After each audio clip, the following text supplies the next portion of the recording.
Welcome back, everyone. I'm Severino, your personal business coach. Today, I've added one new stock to my portfolio, and I want to share with you first my top stocks for 2024, why I added CRM Salesforce to my portfolio, why I think it's undervalued on a fundamental analysis basis. We will run through a fundamental analysis. Why I think it's worth more than the price is. So we will run an intrinsic value analysis, and I will share with you also my template. If you want to do an intrinsic value analysis, it will take you just a couple minutes using the template. And in the last bit, I want to share with you my selling plan. So how long do I plan to hold CRM Salesforce and why? Let's jump into it. If you are new to the channel, I'm Severino. I'm your personal business coach, and I'm here to help you make money and keep money. Make money, I'm a sales coach.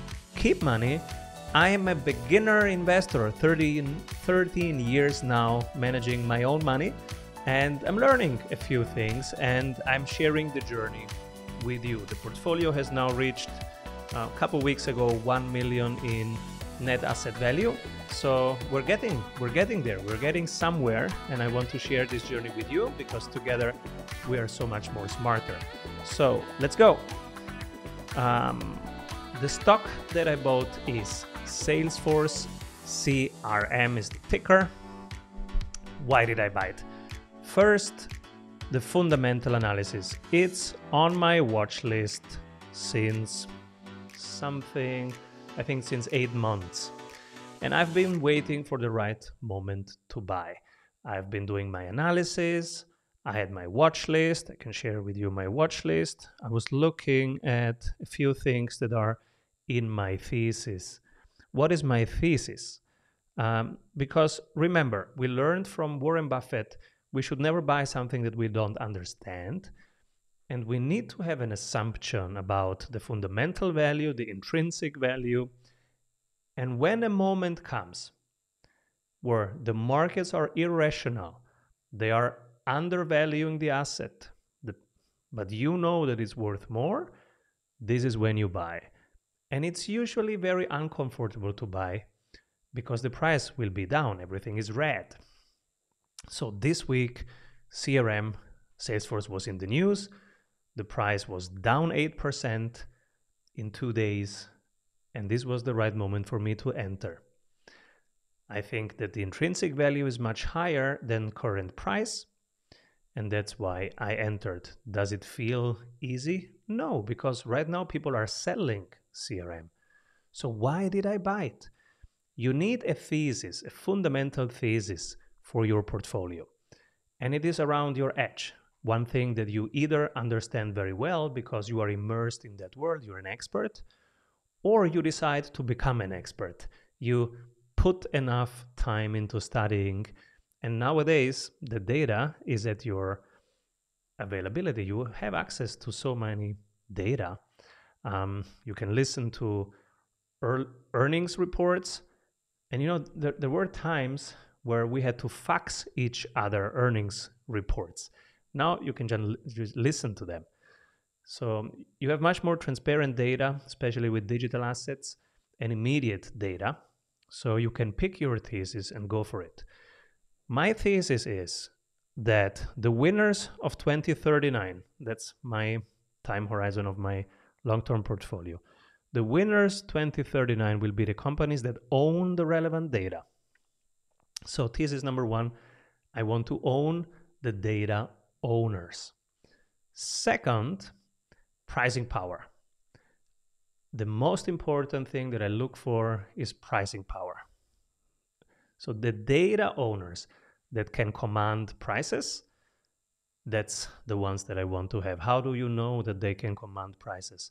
Well, first, they actually increase prices without losing the number of subscribers or users or clients. And second, they have a low cost of acquisition.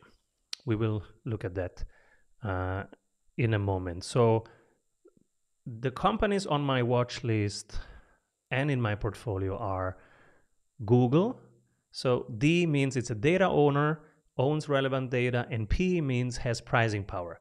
Google has both. Amazon has both. Fair Isaac has both. Meta has both. Visa has both. MasterCard owns the data and has pricing power. Salesforce was on this list and is now on the portfolio. Palo Alto Network, I hope to enter soon. And Netflix, I hope to enter at some point. So, data owners and pricing power, that's my thesis. And whatever your thesis is, write it down, become an expert, go really deep. So after the thesis, let's look at your research list. So I went one step further and looked at all the stocks that I'm interested in and started my research. So let's look at those companies: CRM, Meta, Google, Visa, Fair Isaac, Palo Alto Networks. And I look at the debt to equity ratio, return on equity, earnings per share, dividend if there is a dividend yield, the payout ratio, and network effects. So those are the criteria that I look for. This makes for me fundamental analysis. Then I run it through a second scan, which is more around the exact thesis. So and now only the top 10 are still on the list, and then I run them even further. I run a discounted cash flow analysis on them. So CRM, discounted cash flow. Current share price is 272. This is the price that I entered. I entered at 273. You enter market cap in this spreadsheet. If you use this spreadsheet, which you can download here, you just enter the ticker symbol, the shares outstanding, the free cash flow, the cash and cash equivalents, and the total debt. You assume a discount rate and an expected growth rate for the next 5 years and 10 years, and a terminal growth rate. Then the rest is done by the spreadsheet. So fair value right now is $302.8. So that's $30 above the current price. That's why I entered. And fair value in 10 years is 434, according to this one. And feel free to use this template to save time for your own research. This is why I entered CRM Salesforce at this price. How long am I planning to hold and how much? So what will be my portfolio sizing? Well, I entered now with a first size. I plan to increase the position over the year 2024. And my risk curve looks like this. This is my offense and my defense, right? So my defense plays, if you don't know what a risk curve is, you have one axis, which is the reward axis. That's basically the volatility. The higher, the more volatile, more risky, also more upside. And then here on this side, you have pure risk. How volatile is it? So this is how much upside can you get? And this is how much risk are you buying? Because you're always buying risk. The question is how much and in relation to how much upside. So if you decide to go into higher risk assets, they must have a disproportional higher upside. Otherwise, why would you take the risk? So my defense plays are Visa, MasterCard, Fair Isaac. And then somewhere in the middle there is Salesforce, Google, Meta. And then I go to my higher risk place where I expect much higher rewards. That's Amazon, Bitcoin, and Tesla. Tesla has not been treating me very well lately, but the others did really, really well.